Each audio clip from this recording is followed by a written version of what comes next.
Deus é bom, aleluia. Vamos no momento da palavra. Hoje nós já cantamos, já adoramos ao Senhor com muitos hinos aqui.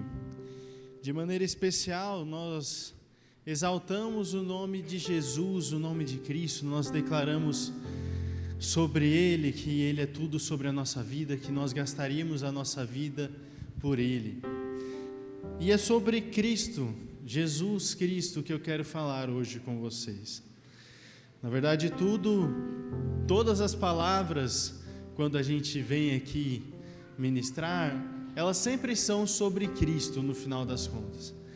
Mas hoje em especial eu quero falar sobre a figura de Jesus Cristo, para alguns rememorarem o que Ele significa para nós hoje. E para talvez alguns conhecerem quem é este Cristo que tanto se fala e o que Ele fez por mim, por que essas pessoas estão aqui adorando a este nome. Então nós vamos conversar um pouco sobre Jesus Cristo, ou o Senhor e Cristo. Queria ler com os irmãos o texto que está lá em Atos, capítulo 2, verso 36. Atos 2, verso 36, que diz assim: portanto, que todo Israel fique certo disto: este Jesus a quem vocês crucificaram, Deus o fez Senhor e Cristo. Vou repetir essa última parte: este Jesus a quem vocês crucificaram, Deus o fez Senhor e Cristo. Esse texto, ele é a última frase, as últimas palavras de uma pregação de Pedro, que ele faz logo após o evento que nós conhecemos como o dia de Pentecostes. Os apóstolos e muitos outros irmãos estavam reunidos em Jerusalém, esperando a promessa, que se cumprisse a promessa de Jesus, que viria sobre eles o Espírito Santo. Então eles ficaram vários dias orando, e neste dia, o dia de Pentecostes, que já era tradicional dentro da cultura do povo judeu, eles estavam reunidos e veio, como eu creio que a maioria que conhece a passagem, veio um som como de um vento veemente, impetuoso, e todos foram cheios do Espírito Santo, e ali eles começaram a falar em novas línguas, e aquelas pessoas que estavam ali em volta começaram a ver aquele movimento. Muitos se admiraram porque estavam entendendo o que eles falavam nas suas próprias línguas, mas outros estranharam. Possivelmente eles estavam elevando ao Senhor ali uma adoração mais extravagante, uma adoração diferente, e alguns se espantaram e falaram: gente, esse povo está bêbado, eles estão estranhos, o que está acontecendo aqui? E diante dessas palavras, Pedro, ele assume agora, já cheio do Espírito Santo, ele assume a dianteira ali e ele começa a fazer uma pregação. Ele começa a falar para aquele povo que estava ali, e depois de uma longa mensagem, ele finaliza com este texto que nós lemos aqui, declarando que Deus fez Jesus Senhor e Cristo. E com essa palavra, cerca de 3.000 pessoas se converteram a Jesus Cristo, após essa longa pregação de Pedro, agora cheio do Espírito Santo. Essas pessoas estavam sendo expostas a uma realidade de quem era Cristo. E Pedro estava apresentando para eles esse Cristo, o Senhor Jesus Cristo. Nesse texto base, ele está falando com essas pessoas, e ele fala então do Cristo. Quem era esse Cristo? Por que ele usa essa palavra? Por que ele achou que aquelas pessoas entenderiam que Jesus era o Cristo? Quando a gente olha para a história de Israel e a gente vê o significado dessa palavra, a palavra Cristo é a mesma expressão que no hebraico é a palavra Messias, que ambas querem dizer ungido. Dentro da cultura da história dos profetas, muitos haviam profetizado que haveria de vir um homem, um ungido do Senhor, que libertaria o povo de Israel da sua opressão, que seria um libertador para aquele povo.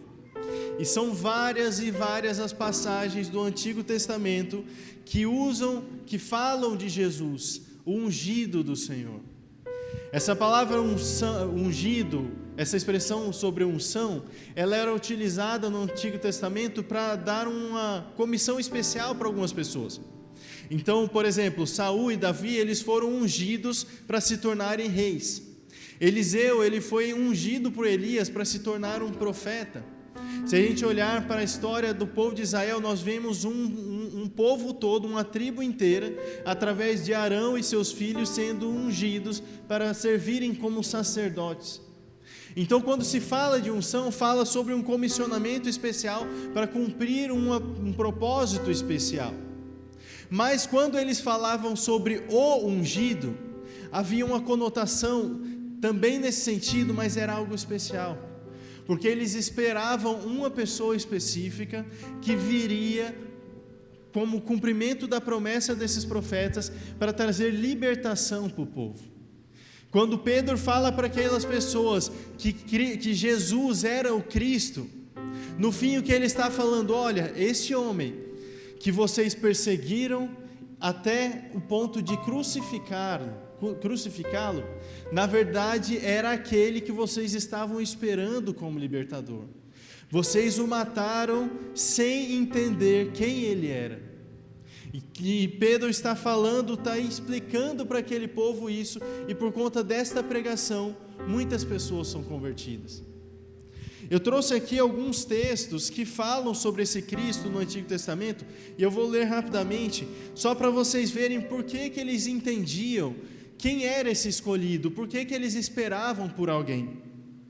Isaías 7,14 diz assim: por isso o Senhor mesmo lhes dará um sinal, a virgem ficará grávida e dará luz a um filho, e o chamará Emanuel, que quer dizer Deus conosco. Isaías 9,6 diz assim: porque um menino nos nasceu, um filho nos foi dado, o governo está sobre os seus ombros, ele será chamado Maravilhoso Conselheiro, Deus Poderoso, Pai Eterno, Príncipe da Paz.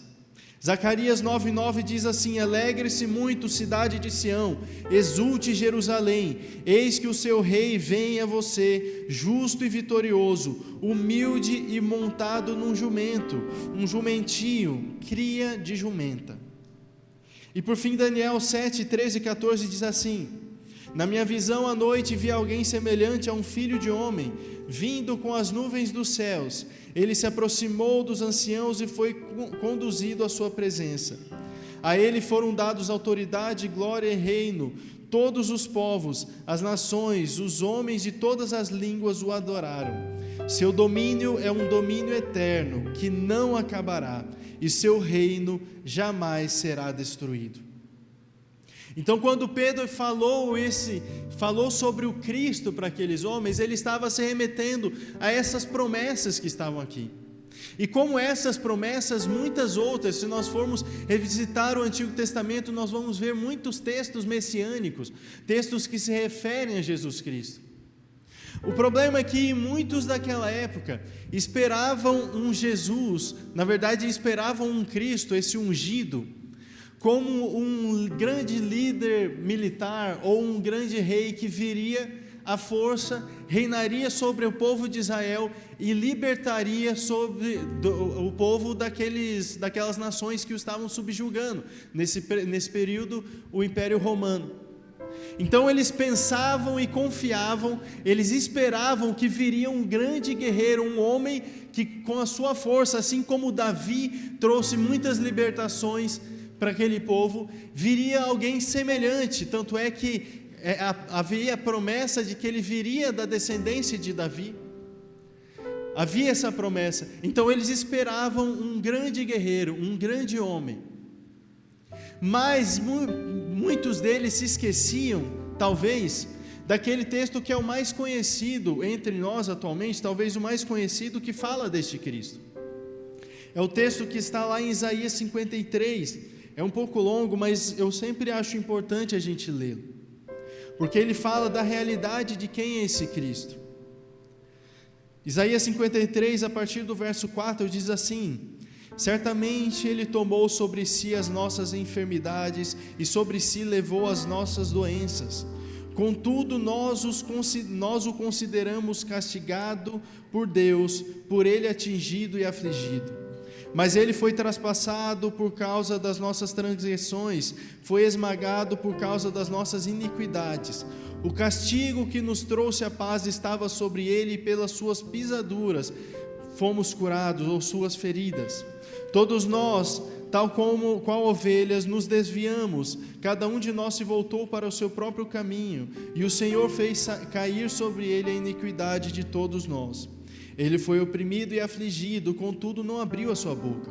Como um cordeiro foi levado para o matadouro, e como uma ovelha que diante dos seus tosqueadores fica calado, Ele não abriu a sua boca. Aqueles homens estavam esperando, assim como aqueles dois que estavam no caminho de Emaús. Após a morte de Jesus, os 2 discípulos estavam caminhando para Emaús e eles estavam decepcionados, eles estavam entristecidos, porque aquele que eles achavam que era o Cristo, que era ungido, que era quem eles esperavam, tinha morrido. Eles estavam esperando, como eu disse, esse líder militar, e agora que ele tinha morrido, parecia que as suas esperanças tinham acabado. E nesse episódio, o próprio Jesus caminha com aqueles homens, e a palavra nos diz que ele, começando do Antigo Testamento, ele explicou tudo o que se falava, tudo o que os profetas já haviam profetizado sobre ele. E ele falou sobre a necessidade de que esse homem, que era um ungido do Senhor, na verdade ele morresse e ressuscitasse, porque o seu reino não era um reino terreno, era um reino espiritual. O seu reino não era um reino militar, era um reino eterno e espiritual, e que todos nós seríamos alcançados por esse reino. Mas aquelas pessoas tinham uma esperança e uma fé errada, e quando Pedro chega para aquelas pessoas e fala sobre esse Cristo, e fala: olha, esse que vocês rejeitaram, na verdade era aquele que havia sido prometido. A palavra toca de tal forma e de maneira tão poderosa aqueles homens, que eles acabaram, cerca de 3.000 se convertendo somente através dessa pregação. E eu falo todas essas coisas, todo um contexto histórico e tudo mais, para fazer uma pergunta, para você e para mim mesmo. Aqueles homens esperavam um Cristo errado, e nós estamos esperando qual Cristo na nossa vida? Quem nós estamos querendo que seja o Cristo na nossa vida? Se eu for dizer de uma forma melhor, o que Cristo significa para você hoje? Ele faz parte da sua realidade, ou ele é somente um nome que de vez em quando você canta alguns louvores a ele? Ele faz parte dos seus dias? Aquilo que ele fez na cruz é uma realidade na sua vida? Quando nós falamos de Jesus Cristo, existem alguns aspectos que a gente pode abordar aqui. Primeiro, ele foi e é o nosso Redentor. O que é o Redentor? O Redentor na antiga aliança era uma pessoa, um parente próximo, que se, por exemplo, eu estivesse muito endividado, e eu não tinha mais como pagar pelas minhas dívidas, a única coisa que eu poderia fazer era entregar a minha própria vida em escravidão, e eu me tornava escravo daquele meu credor. Mas vamos dizer que o Eliseu era um homem muito rico e era meu primo, vamos dizer assim. E o Eliseu, médico, doutor, glória a Deus, aleluia, vai lá e fala: eu vou pagar por todas as suas dívidas agora. Glória a Deus. Ele vai lá e paga para aquele meu credor por todas as minhas dívidas. Ele era o Redentor ou o remidor, era essa figura. Mas o que acontece? Agora tudo que eu tenho a minha própria vida, que eu era escravo daquele outro homem, agora começam a fazer parte do patrimônio do Eliseu. Agora ele é meu dono, mas ele pagou por toda a minha dívida para me trazer libertação da escravidão que eu vivia. Quando nós chamamos Cristo de Redentor, nós estamos reconhecendo que quando Ele morreu na cruz, o meu e o seu pecado, a dívida que nós não poderíamos pagar, foi paga na morte dEle, e agora Ele é o nosso dono, Ele é o dono das nossas vidas, Ele pagou um alto preço para que hoje nós pudéssemos ser livres da escravidão do pecado, para que hoje nós pudéssemos ser livres da condenação eterna. Ele é o nosso Redentor, Ele é o nosso remidor, aquele que pagou um alto preço pela minha e pela sua dívida. Este é o Cristo que Pedro estava apresentando para aqueles homens. Ele também é o nosso Salvador, que é um complemento disso, na verdade. Porque quando Ele morreu, Ele nos livrou, como eu disse, da condenação eterna. Ele nos livrou da morte. O que nós merecíamos, a palavra nos diz que o salário do pecado é a morte. O que nós merecíamos, enquanto pecadores, enquanto homens errados, com a natureza caída, desde a época de Adão, o que nós merecíamos era a morte. Mas Jesus, Ele se apresenta como o Salvador, como aquele que Ele entregaria a sua vida, Ele morreria para que nós hoje, ao invés de morte, pudéssemos experimentar vida eterna. Ele morreu no meu e no seu lugar. Ele é o nosso Redentor, Ele é o nosso Salvador. Ele nos livrou da condenação do seu próprio Pai. Quando eu falo isso, algumas pessoas ficam assustadas. Como assim? A gente pensa, às vezes sem refletir muito bem, que Cristo morreu para nos livrar de Satanás. Não, Cristo morreu para nos livrar do seu próprio Pai, porque era o Pai que traria condenação às nossas vidas, por causa dos nossos pecados, por causa da nossa iniquidade. Mas quando Ele morreu, Ele se colocou à frente, Ele lavou, Ele justificou os nossos erros diante do Pai. Agora, quando o Pai olha para nós, Ele não nos condena, porque Ele não nos vê, Ele vê o sangue de Cristo que nos remiu e que nos limpou. Ele é nosso Redentor, Ele é o nosso Salvador. É o Cristo que Pedro está pregando aqui. Mais do que isso, além disso, Ele é o primogênito. E quando nós falamos de primogênito, nós nos referimos ao fato de que aquela comunhão que nós perdemos com Jesus no Éden, ela é restabelecida através do Filho de Deus. Primogênito quer dizer que Ele era o primeiro Filho de Deus e que morreu para que hoje nós pudéssemos ser filhos de Deus. Nós que estávamos afastados de Deus por causa do pecado de Adão, agora nós somos reconciliados com Deus e podemos ser chamados de filhos de Deus, por causa de Cristo Jesus, que morreu por nós. Com uma só morte, Ele nos remiu, Ele nos salvou, Ele nos tornou filhos de Deus. E até hoje, Ele intercede por nós, como um sumo sacerdote. Hebreus, ele nos diz assim, lá no livro de Hebreus 4, 14 a 16: portanto, visto que temos um grande sumo sacerdote, que adentrou os céus, Jesus, o Filho de Deus, apeguemo-nos com toda a firmeza à fé que professamos. Pois não temos um sumo sacerdote que não possa compadecer-se das nossas fraquezas, mas sim alguém que, como nós, passou por todo tipo de tentação, porém sem pecado.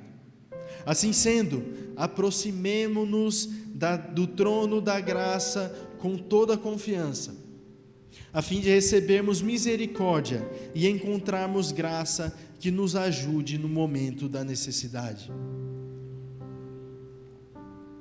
Jesus, Ele ainda intercede por nós, Ele já morreu por nós, mas ainda hoje Ele se apresenta diante do Pai e intercede por nós como um sumo sacerdote.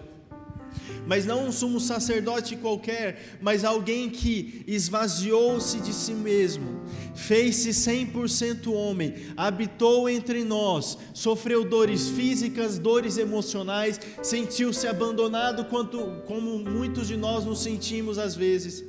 Sentiu-se abandonado pelo seu próprio Pai, sentiu as dores de açoites, sentiu a dor de morrer numa cruz, foi tentado em tudo que nós somos tentados hoje, mas sem pecado. E Ele entregou a sua vida, padecendo por tudo que nós padecemos, porque hoje Ele pode se compadecer de nós, ou seja, Ele pode sentir as nossas dores e interceder ao Pai, como quem sabe as aflições que todos nós passamos. Ele não precisava fazer isso, mas Ele, por amor a mim, por amor a você, Ele resolveu experimentar a condição humana.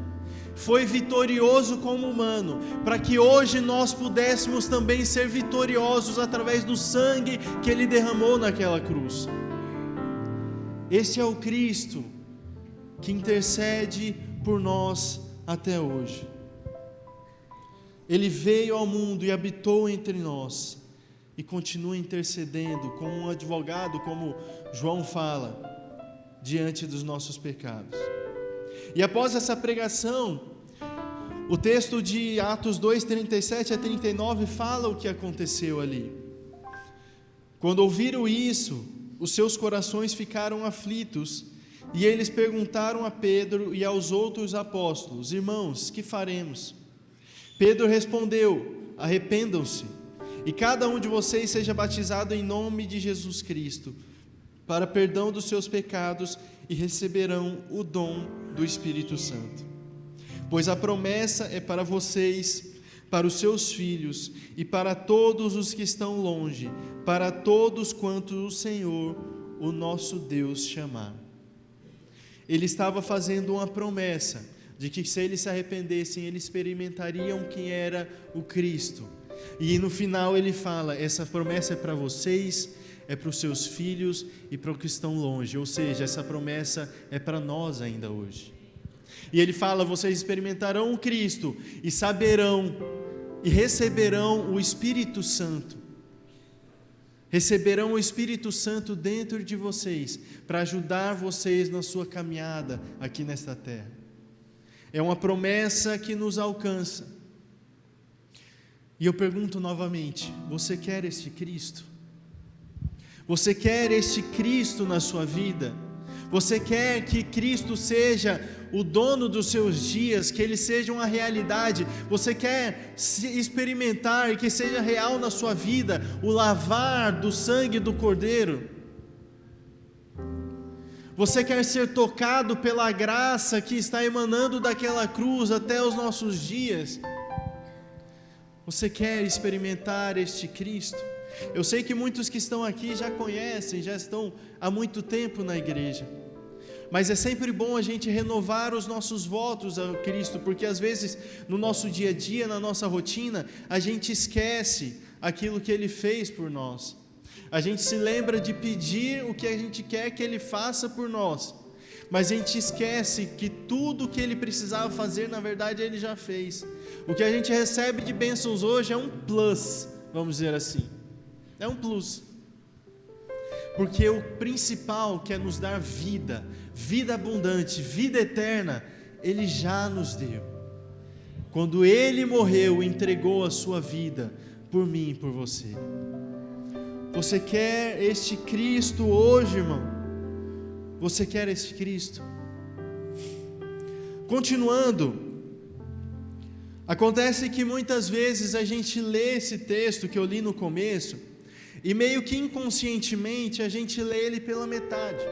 A gente lembra só do que eu estou falando até agora, sobre o Cristo. Mas vamos ler novamente esse texto. Atos 2,36. Portanto, que todo Israel fique certo disto: este Jesus, a quem vocês crucificaram, Deus o fez Senhor e Cristo. Muitas vezes a gente quer experimentar o Cristo, mas não quer o Senhor. O que essa palavra Senhor significa? Neste contexto ela está falando literalmente de alguém que é dono de algo ou de alguém e tem poder sobre as decisões daquela pessoa, tem poder de decisão sobre aquela pessoa ou sobre aquele algo. Quando nós falamos que Jesus Cristo é o Senhor, nós falamos que Ele tem a nossa propriedade e Ele decide por nós. Ele é quem direciona a nossa vida, Ele é quem guia os nossos passos, Ele é quem faz todas essas coisas nos direcionando no caminho da eternidade. Mas muitas vezes a gente lembra do Cristo, das bênçãos, a gente lembra desse Cristo que quer cuidar de nós e Ele quer, glória a Deus, Ele quer curar, Ele quer salvar, Ele quer tocar, Ele quer remir os seus pecados, Ele quer te levar à vida eterna, mas a gente esquece que este mesmo Cristo, Ele quer ser o Senhor sobre as nossas vidas. Ele não quer somente te dar os benefícios, vamos dizer assim, de estar na casa de Deus, mas Ele também quer que você o obedeça como uma expressão da sua adoração a Ele. Ele quer a nossa vida, como eu disse, na figura do Redentor. Aquele que pagava o preço das minhas dívidas agora se tornava o meu dono. Cristo, quando pagou o preço pelas nossas dívidas, Ele nos livrou da escravidão do pecado, mas agora Ele nos colocou como sendo o nosso dono. E nós cantamos hoje aqui que Ele é o dono dos nossos dias. E muitas vezes a gente vem num culto, a gente adora com fervor, como hoje a gente falou, que tudo eu entrego ao Senhor, Ele é o dono dos meus dias, eu gasto os meus dias diante do Senhor, mas na hora que a coisa aperta, eu tomo o controle da minha vida nas minhas mãos, e falo: Senhor, até aqui, daqui para frente, deixa comigo que eu cuido. A gente quer o Cristo, mas ignora o Senhor. A gente quer as bênçãos, mas ignora a obediência que Cristo nos requer. A gente quer os benefícios, mas não quer carregar a nossa própria cruz, como o próprio Cristo nos ensinou. Então, quando nós falamos do Cristo, nós não podemos esquecer do Senhor. Muitos judeus daquela época, como eu disse, eles esperavam este homem que reinaria sobre Israel, mas eles rejeitaram o homem que queria reinar sobre a vida deles. E hoje em dia, muitas pessoas, infelizmente, até dentro da igreja, querem um Deus que reine sobre as suas finanças, para que ele seja próspero, que reine sobre o seu relacionamento, para que o seu relacionamento seja bom, mas sobre a sua própria vida, sobre aqueles erros, aquelas coisas que precisam ser moldadas e transformadas, a gente não coloca o controle nas mãos do Senhor. Ou então, se for para controlar a nossa bênção, para a gente ficar mais pobre abençoando outras pessoas, muitas vezes a gente aqui não, do que me sobra você pode usar o que quiser, mas o que é meu, eu não estou colocando na sua disposição, porque o meu dinheiro eu administro. A gente, como eu disse no primeiro culto, a gente não fala isso diretamente ao Senhor. Não é como se eu chegasse um dia lá no meu canto de oração e falasse: Senhor, em nome de Jesus me abençoa, salva a minha vida, mas não vem cuidar da minha vida não, assim, de controlar o que eu estou fazendo, deixa que eu resolvo por aqui. Ninguém faz isso falando, mas a gente faz isso nas atitudes muitas vezes. A gente, na nossa rotina, no nosso dia a dia, a gente até aceita o Cristo, mas a gente rejeita o Senhor. A gente não quer ninguém cuidando da nossa vida. Mas, irmãos, eu tenho que dizer algo para vocês: não existe o Cristo sem o Senhor. Ou colocando em outras palavras, Jesus não será o Cristo na sua vida, o Redentor, o Salvador, o primogênito, o sumo sacerdote. Jesus não será o Cristo na sua vida se Ele não for o Senhor da sua vida. Ele quer a sua vida para Ele, não porque Ele quer te fazer de um brinquedo, não, porque Ele quer te abençoar, Ele quer te guiar para o caminho eterno. Mas para isso Ele precisa influenciar as suas decisões, porque senão, se você decide por si mesmo e na hora que dá tudo errado você recorre ao Senhor, Ele não vai te dizer: eu avisei, como muito de nós faríamos, né? Eu avisei, que nem a mãe faz, né? Mãe que gosta de fazer isso, fala: não vai, filho, não vai, daí você quebra a cara. Eu avisei. O Senhor muitas vezes não vai fazer isso, mas o que Ele quer, e Ele está nos convidando hoje, é para que a gente coloque o controle da nossa vida nas mãos dEle. para que a gente realmente, como nós cantamos, a gente possa declarar com sinceridade: o Senhor é o dono dos meus dias. Parece bonito numa canção, mas na prática muitas vezes vai te requerer renúncias, vai te tirar de lugares que Deus não quer que você não vá, vai tirar amizades da sua rotina que estão te afastando de Deus, porque quando Ele está no controle, Ele quer ter comunhão com você, Ele quer você perto, Ele quer você junto. Então Ele vai começar a limpar a sua vida, vai te transformar naquilo que não o agrada. Ele vai transformar você cada dia mais semelhante a Ele, como a palavra nos orienta, que nós sejamos semelhantes a Cristo. Mas para isto, Ele tem que ser o Senhor, o remidor, o Salvador da sua vida, o Cristo, mas também tem que ser o Senhor. Amém? E eu faço novamente a pergunta: você quer o Cristo? E o Senhor, você quer também? O convite de Jesus é um convite completo. Ele quer cuidar de você,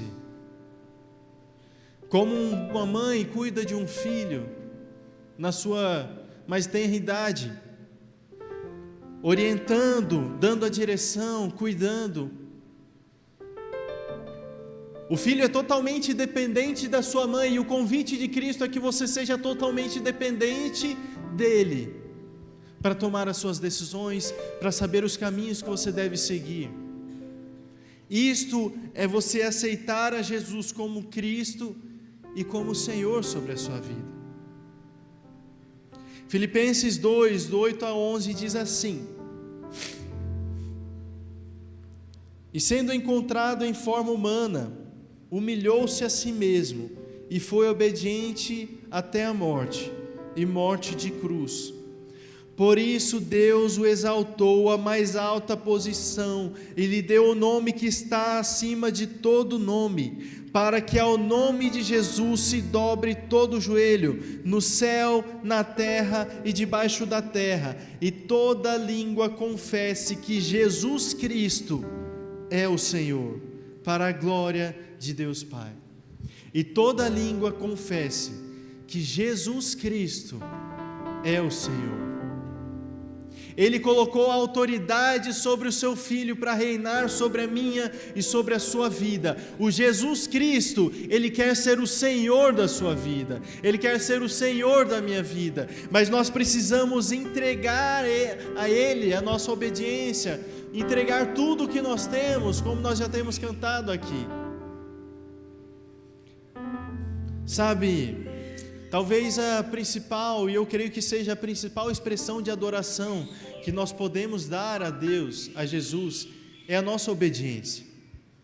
Quando nós falamos de Cristo ser o nosso Senhor, nós estamos falando pelo caminho inverso, de nós sermos obedientes a Ele, a palavra dEle e as orientações que Ele nos dá. E a obediência é a principal expressão de adoração que você pode entregar ao Senhor hoje. Eu lembro da história de Abraão, quando Deus pede a ele que entregue seu filho Isaque. Isaque era o filho da promessa de Abraão. E em determinado dia Deus chega para Abraão e fala: olha, seu filho Isaque, eu quero que você sacrifique ele em adoração a mim. De imediato Abraão pega as suas coisas, pega um servo, tudo que era necessário, e ele começa um caminho de 3 dias na direção de onde ele deveria montar um altar e sacrificar o seu próprio filho. E muitas vezes a gente olha para essa história e a gente não reconhece algo simples que está aqui. No final, quando Abraão chega naquele lugar, Deus fala: não, eu já conheci agora o seu coração, não precisa matar o seu filho, e ele providencia um cordeiro para que seja sacrificado. Mas o que a gente muitas vezes não percebe é que a adoração de Abraão não foi quando ele matou o cordeiro. mas foi os 3 dias de caminho que ele fez até aquele lugar, porque foram 3 dias que a cada novo passo que ele dava, ele tomava uma nova decisão de obedecer à voz do Senhor. Mais uma vez ele tomava uma decisão, e eu imagino que naquele caminho, quantas vezes pode ter passado na mente dele, mas será, e ele dava mais um passo na direção de onde ele teria que matar o seu filho. A sua adoração foi expressa na sua obediência, naqueles 3 dias de caminhada. Então, se você quer adorar ao Senhor, que Ele seja de fato o Senhor sobre as nossas vidas, que a gente dedique a Ele obediência diária, decisões diárias de obediência. E um paralelo, um contraponto a essa história, a gente olha para o Novo Testamento, a gente vê a história daquele jovem rico, que ele chega diante de Jesus e pergunta: o que é necessário para que eu alcance a vida eterna? Eu quero ser salvo. E Jesus, depois de uma conversa, ele fala: olha, vá, vende tudo que você tem e me siga. Vende tudo, entregue aos pobres e me siga. Aquele jovem que era muito rico, ele não quis abrir mão das suas riquezas para seguir a Jesus. Ele não conseguiu obedecer à voz de Jesus e ele se afastou de Jesus por causa disso. Ele não conseguiu entregar adoração a Jesus com a sua obediência. Enquanto Abraão estava disposto a entregar tudo, aquele jovem não estava. Então, quando nós falamos que nós queremos entregar tudo ao Senhor, é fazer como Abraão, não com limites, mas tudo mesmo. E a nossa obediência à voz do Senhor será a principal forma de adoração que nós entregaremos a Ele. Sabe, onde você coloca a sua obediência, você coloca a sua adoração. Isso é algo muito simples. Onde você colocar a sua obediência, você vai colocar a sua adoração. E eu explico. Se nós obedecemos somente os nossos desejos, somente aquilo que nos agrada, somente aquilo que nos faz feliz dentro dos padrões deste mundo, nós estamos elevando um altar de adoração a nós mesmos. Eu sou o ídolo e tudo o que eu faço é para engrandecer o meu próprio bem-estar ou a minha própria imagem. E a partir disso, quando nós elevamos a nós mesmos como ídolos, outros ídolos vão surgindo, como o deste jovem rico, que idolatrava o seu dinheiro, mas não pelo dinheiro em si, mas porque o dinheiro lhe trazia benefícios. Ele estava no centro, os seus desejos estavam no centro, então ele começou a elevar ídolos na sua vida. E quando Jesus reconheceu o ídolo naquele homem, ele logo pediu o ídolo. Eu vejo como se ele olhando para aquele jovem falando: eu estou vendo um ídolo ali que é o dinheiro, eu vou pedir o seu ídolo, se ele me entregar, ele está disposto a me seguir e elevar um novo ídolo na sua vida, que sou eu. Mas quando ele pede para aquele jovem, ele abre mão de adorar ao Senhor para continuar prestando adoração ao seu ídolo, o dinheiro, e no fim das contas ele mesmo. Mas quando nós colocamos a nossa obediência no Senhor, nós elevamos Ele ao primeiro lugar, nós elevamos a Ele a nossa adoração. Ele é o nosso Deus, Ele é o foco da nossa adoração. Então, se você quer que Jesus seja o Cristo e o Senhor na sua vida, e quer adorar a esse Cristo, Ele precisa ser de fato o Senhor, e você precisa entregar a sua obediência a Ele. Nós precisamos, todos os dias, entregar a nossa obediência a Ele. Mais uma vez eu faço para nós encerrarmos. Podem ficar em pé, nós vamos encerrar. Eu vou fazer mais uma vez essa pergunta: quem é Cristo para você? Quem é este Cristo? É um nome, um filósofo? Um profeta, alguém que você ouviu falar? Quem é este Cristo para você? Ele é o seu Redentor? Ele é o seu Salvador? Você reconhece que através dele hoje você pode ser chamado filho? E mais, este Cristo é o Senhor da sua vida? Este Cristo é o Senhor da minha vida? Ele é o dono dos meus dias de fato? Eu me faço essa pergunta e a gente precisa se fazer essa pergunta todos os dias, mesmo que você tenha anos de caminhada cristã. Às vezes no meio do caminho a gente perde algumas noções, algumas referências, e a gente deixa de colocar Cristo como nosso Senhor. Mas hoje é uma noite que Ele está te convidando novamente a declarar que você quer que Ele seja o Senhor sobre a sua vida. Ele está te convidando a declarar com a sua voz que você quer que Ele seja o Senhor sobre a sua vida. É como diz lá em Romanos 10:9, se você confessar com a sua boca que Jesus é Senhor e crer em seu coração que Deus o ressuscitou dentre os mortos, será salvo. Ele está te convidando a fazer uma confissão com a sua boca de que Jesus Cristo é o Senhor sobre a sua vida. E eu queria que você que hoje essa palavra chegou ao seu coração e o Espírito Santo já está trabalhando aí dentro, eu queria te fazer um convite de fazer esta declaração diante do Senhor aqui. Quer seja que a primeira vez que você está declarando isso, ou se você quiser hoje renovar uma declaração diante de Cristo, que Ele é o Senhor sobre a sua vida, e você quer de fato entregar tudo nas mãos dEle, para que Ele seja o dono dos seus dias, eu queria te convidar a vir aqui à frente. Nós vamos como igreja orar juntos. Todos os dias eu preciso declarar isso novamente ao Senhor, e eu estou te convidando a fazer uma declaração pública. Nós vamos orar por você, declarar que você quer que Cristo seja o Senhor na sua vida. Então, enquanto nós vamos cantar mais um louvor, você é nosso convidado a vir aqui, e como igreja nós vamos orar juntos.